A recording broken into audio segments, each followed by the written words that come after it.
दोस्तों, बिहार की राजनीति में इन दिनों चर्चा ज्यादातर महागठबंधन पर हो रही है। कांग्रेस पार्टी का चूंकि यात्रा चल रहा है, कन्हैया कुमार लाइमलाइट में बने हुए हैं, लेकिन एनडीए गठबंधन, national democratic alliance, Bharatiya Janata party का जो अलायंस है, उससे क्या अपडेट है? भारतीय जनता पार्टी की क्या रणनीति बन रही है दिल्ली में, और क्या उस रणनीति पर जो सहयोगी दल है, मतलब नीतीश कुमार की बात करें, चिराग पासवान, उपेंद्र कुशवाहा या जीतन राम मांझी की ही बात कर लीजिए, या हो सकता है कि भविष्य में मुकेश सहनी भी एनडीए में आए, इसकी भी चर्चा कभी कभी होती है, तो उसका क्या प्रारूप तैयार होगा? देखिए, सीट शेयरिंग को लेकर अभी कुछ भी कहना बहुत जल्दबाजी होगा। हालांकि दिल्ली में इसकी भी चर्चा होती है कि एक लगभग जो रूपरेखा है वो सीट शेयरिंग को लेकर तैयार कर लिया गया है। भारतीय जनता पार्टी और जदयू बराबर बराबर सीटों पर लड़ेगी, और करीब 43 सीटों पर, मतलब 200 को अगर हटा दें 243 में से, तो जो बचा 43 सीट है उस पर जो 3 पार्टियां हैं, चिराग पासवान की लोजपा रामविलास, उपेंद्र कुशवाहा के राष्ट्रीय लोक मोर्चा और जीतन राम मांझी की हिंदुस्तानी आवाम मोर्चा सेकुलर, ये 3 दल जो है वो 43 सीटों पर एडजस्ट करेंगे। इसकी चर्चा जरूर होती है और बहुत हद तक इसमें सच्चाई भी है। लेकिन दोस्तों, इस वीडियो में हम चर्चा करेंगे एक नई रणनीति की, वो रणनीति जो दिल्ली में भारतीय जनता पार्टी का थिंक टैंक है तैयार कर रहा है। लेकिन सबसे बड़ा दुविधा यह है कि क्या उस रणनीति के तहत जो जिन निकलेगा सीट शेयरिंग को लेकर, उस पर भारतीय जनता पार्टी के सहयोगी दल कितना तैयार होंगे। देखिए, बीजेपी इस बार आर पार के मूड में है। यह बात आप नोट करके रख लीजिए कि भारतीय जनता पार्टी इस बार मिशन मोड पर चुनाव लड़ने जा रही है। तैयारियां अभी से जमीन पर शुरू हो चुकी है, दिख नहीं रहा है। सर्वे पर सर्वे कराए जा रहे हैं, कई रिपोर्ट्स निकल कर आए, हमने वो रिपोर्ट आपको बताया भी। बीजेपी हर प्रखंड स्तर तक के जो नेता है उनको एक्टिव कर चुकी है कि इस बार आर पार की लड़ाई है, और इस बार अगर बिहार की गद्दी नहीं मिलती है और उस पर तेजस्वी या निशांत में से कोई भी कब्जा करता है, तो फिर आने वाला एक दशक भारतीय जनता पार्टी सत्ता से दूर रहेगा। यह सत्ता में रहेगा भी तो फिर छोटे भाई की भूमिका में ही वो पार्टी रह पाएगी। तो ये कतई तैयार, मतलब मंजूर नहीं है नरेंद्र मोदी को और अमित शाह को। अब इसको लेकर कई तरह के प्रयोग किए जा रहे हैं बिहार में। एक जिसकी चर्चा खूब हो रही है, तमाम मीडिया रिपोर्ट से भी ये बात हम तक पहुंची है, सीनियर जर्नलिस्ट ने भी इसकी चर्चा की है, और जो रिलायबल सोर्सेज हैं उनसे भी ये बात निकलकर सामने आई है कि बीजेपी एक अलग रणनीति बना रही है। रणनीति दरअसल ये होगी कि सीट मन मुताबिक दिया जाएगा सहयोगी दलों को। पूरी बात सुनिएगा और गौर से सुनिएगा। जो सहयोगी दल हैं, आप उदाहरण के तौर पर चिराग पासवान को ही ले लीजिए। चिराग पासवान को हो सकता है 20 से 25 सीटें विधानसभा का मिले, बीजेपी इस पर तैयार है। उपेंद्र कुशवाहा के लिए भी तैयार है कि 10 से 12 सीट हम देने को तैयार हैं, और मांझी जी को भी यह निर्देश कर दिया गया है कि भाई जो गया और जहानाबाद का इलाका है, चाहे मुकदुमपुर हो, बेलागंज हो, इमामगंज हो, बालाचट्टी हो, वो इलाका जो गया से अगल बगल है, जो उनका संसदीय क्षेत्र भी है, जहां से उनकी समधन, जहां से उनकी बहू विधायक है, वो सीट उनको मिलेगा। मतलब करीब 7-8 सीट, या हो सकता है कि 10 सीट के लिए भी भारतीय जनता पार्टी जो है तैयार हो जाए। ये तो हुई सीट शेयरिंग का मसला। अब खबर समझिए कि इनपुट क्या आया है हमारे पास। इनपुट ये है, खबर ये है कि भारतीय जनता पार्टी ने एक शर्त रखा है अपने तमाम सहयोगी दलों के सामने। जेडीयू के सामने नहीं रखा है, लेकिन जेडीयू भी ये बात जान रही है और जेडीयू के सामने भी ये बातें रखी जाएंगी। देखिए, सीट तो होगा चिराग का, सीट तो होगा जीतन राम मांझी का, सीट तो होगा उपेंद्र कुशवाहा का, लेकिन प्रत्याशी जो होंगे वो भारतीय जनता पार्टी के होंगे।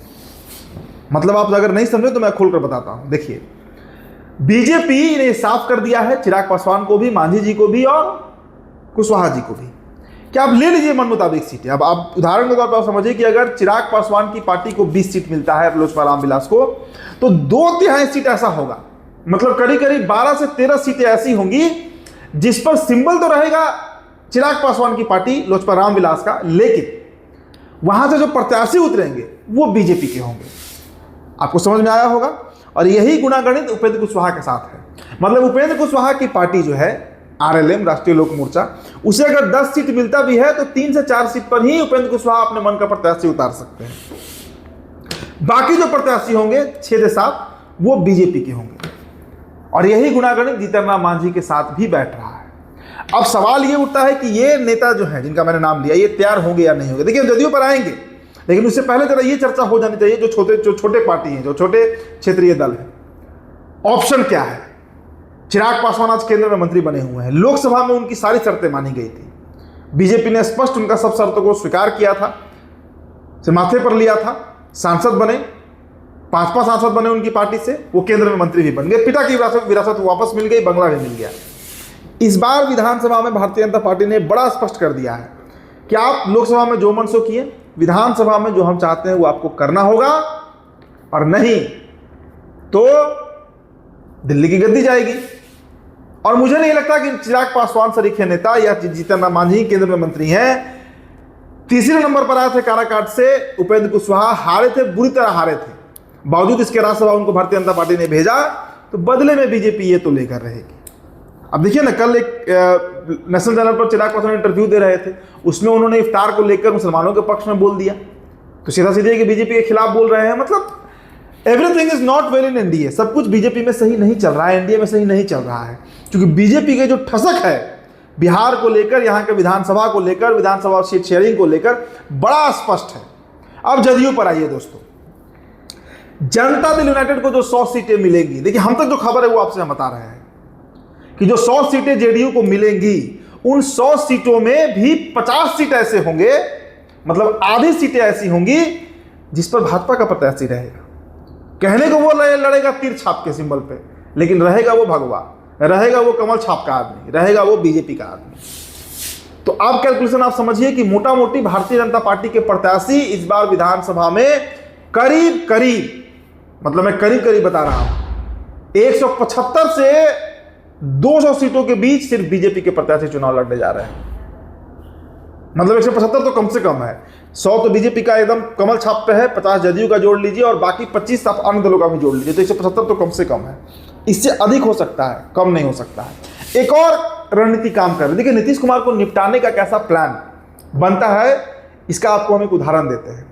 जो 50 सीटें ऐसी रहेंगी जहां जेडीयू के ही प्रत्याशी चुनाव लड़ेंगे, उन 50 सीटों पर जो तो थर्ड फ्रंट बन सकता है, जिसकी चर्चा होती है, जिसमें पीके हो सकते हैं, जिसमें कांग्रेस पार्टी भी हो सकती है, जिसमें एआईएमआईएम भी हो सकती है, जिसमें बसपा भी हो सकती है, जिसमें लेफ्ट की पार्टियां भी हो सकती हैं। अब कौन होंगे ये नहीं पता, लेकिन एक थर्ड फ्रंट इस बार बिहार में जरूर बनेगा। आपको याद होगा 2020 में भी बना था, आरएलएसपी, एआईएमआईएम, बसपा से मिलकर चुनाव लड़ रही थी। वो थर्ड फ्रंट जो है वो उन्हीं सीटों पर लड़ेगी जहां पर जेडीयू के, लोजपा के, हम के या आरएलएम के अपने प्रत्याशी उतरेंगे।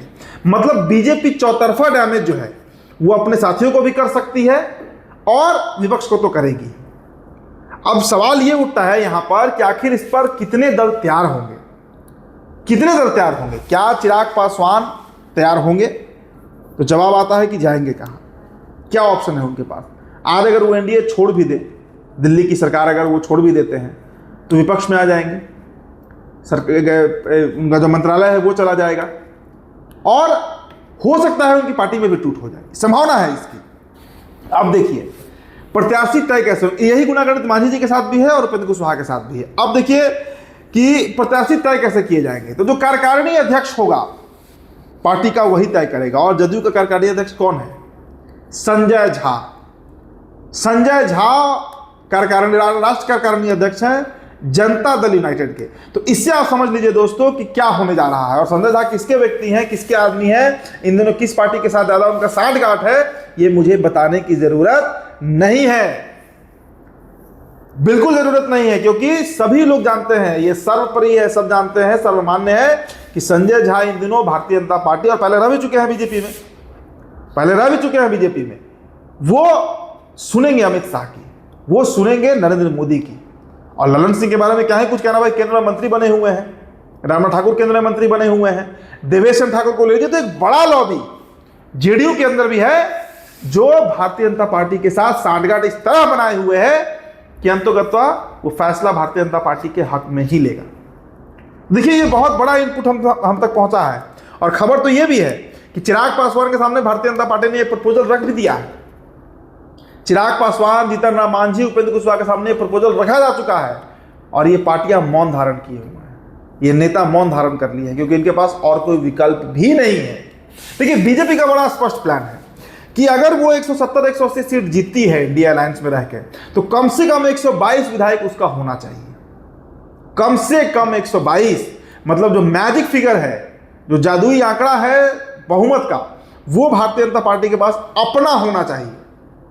और इसके लिए बीजेपी सारी रणनीति अपना रही है। देखिए, एक खबर अब तक दिल्ली से आई है, दिल्ली से यह खबर उड़ते हुए आई है और पटना में भी इसकी चर्चा अब धीरे धीरे शुरू हो गई है कि क्या बीजेपी इस रणनीति पर काम करने जा रही है। क्योंकि सारे माहौल, जो अन्य क्षेत्रीय दलों के नेता हैं वो भी आज इन दिनों बीजेपी के साथ आ गए हैं। मैंने उदाहरण के तौर पर आपको संजय झा बताया, ललन सिंह बताया।